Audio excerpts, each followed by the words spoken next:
The Mystery of BELICENA VILLCA. Fifth Book. Epilogue, or Prologue.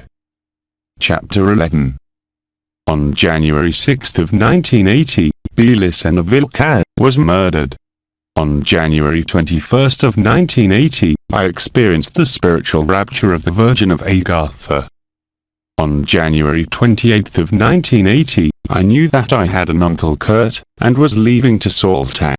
On March 21 of 1980, Uncle Kurt finished the narration of his life, and that night, I was detected by the demon Beret. On March 22 of 1980, at the 0 hours with 15 minutes, the demons tried to exterminate the lineage of the von Suberman. As a consequence, all the members of the family died, except Uncle Kurt and me. On March 22, at the 8 hours, we arrived to Cerrillos, and noticed a quintuple murder, according to the police version. On March 23, at the 0 hours with 30 minutes, the Commissar Maidane came to give me his condolences, and bring armed protection. On March 23, at the 5 hours with 45 minutes, the Commissar Maidane informed us about the existence of two Haitian killers, and their strange vehicle. On March 23, at the 7 hours with 5 minutes, the Commissar of Cerrillos showed us the identikits of the Haitian killers. At that time, I had already conceived my plan till the last detail. On March 23, at the 8 hours with 45 minutes, I convinced Uncle Kurt to consult my plan with Captain Kiev. On March 23, at the 10 hours with 30 minutes, we closed the contract with the Commissar Maidane. He will give us material help if he stay in the case. On March 23, at the 20 hours, the Commissar Maidane left Cerrillos after giving us the command equipments.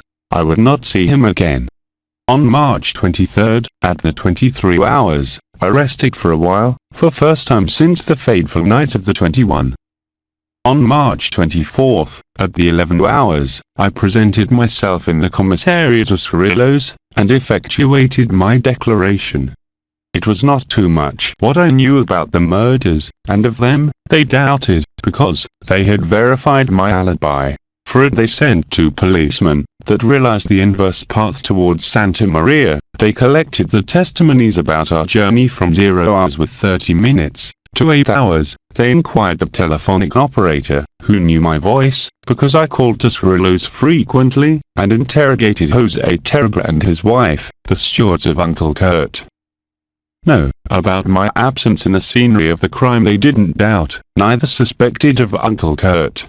What they presumed, as the police as the judge, was that I knew the motive of the crime, which they'd discarded as common crime. Could it be a mistake? Could it be an unknown political objective? In which I was in? Which were my ideas and activities? Why I had moved away from the church? Did my parents receive threats before? There was extortion.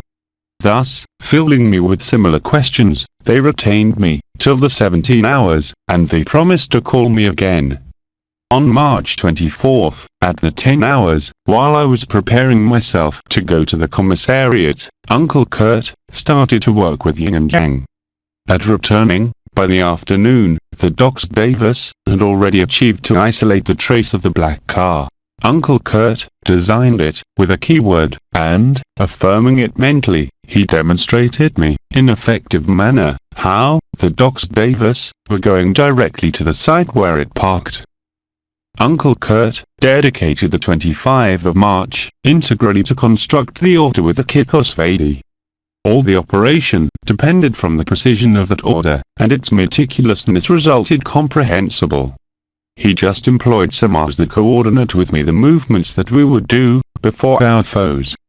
For example, we agreed that he would shoot first, and always leftwards. Meanwhile, I should cover the right. I dedicated the 25 of March integrally to leave fixed the operation of the property. Some neighborhoods, through the participation in the product of the harvest, acceded willingly to take care of the vineyards and the future vintage. It had not been a difficult task, because Dad had the productive mechanisms properly oiled, and all the work would be reduced to administrate the field and supervise the operators. We signed an improvised contract, in which I included a clause, completely uncommon. They compromised themselves to clean the wine press, and to inject the 20,000 litres of tar in one of the waterholes of the property, which part was dried since many years ago, and which mouth was still opened with the cistern. I did this because I could not run the risks that the pitch could be sold or utilized energetically. I didn't forget, not for an instant, that such lake of asphalt constituted an organic synthesis of our blood, which represented the blood of the lineage von Suberman. On March 25, at the 18 hours, I acquired the unique element that Uncle Kurt requested to complete the tactical equipment. A carafe of Teflon, with hermetic vigil, filled with 5 liters of sulfuric acid. On March 26 of 1980, we were prepared to initiate the operation.